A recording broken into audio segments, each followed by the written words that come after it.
Hey guys, welcome to day 3 of my camper car conversion. Now I'm waiting for a few items to come in the mail so I can finish off the structure of my sink. But in the meantime, I figured I would start today by working on the bed frame. Since I found a few of these wood pieces in the garbage that I think would work out perfect.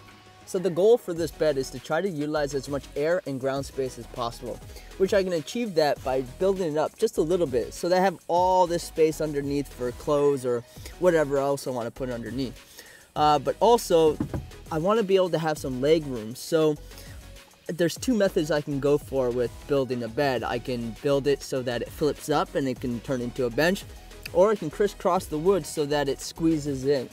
I don't know which one I want to go for yet, but I'm going to test the waters and see how it all works out. I'm not doing a one-piece bed frame. I'm actually going to do it in 2 parts, just so I can move them around when I need to get to my spare tire.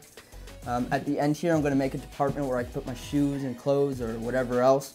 And at the back here, where my head is, I'm going to have a secret compartment where I can hide away my expensive gear or something. I'll just have to lift up my mattress to get to it.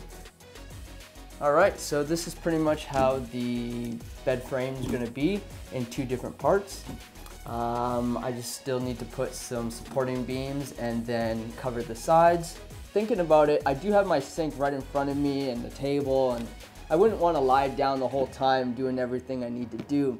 So I figured I'd get a little comfortable by building a little seating section, but I still need to have my mattress lie on top of it. So I figured I'd make this section here, and then I have these pieces here which I would lay on top, and then I can move after so that I can sit down.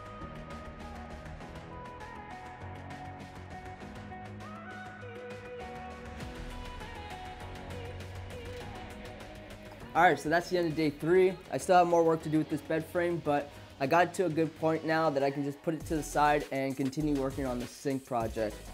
Honestly, I'm pretty happy with what I got. It just gave me some challenges because originally I wanted to do some storage ideas, but hey, I'm pretty happy with the Joe Throne so that I can sit down and cook or do whatever, right?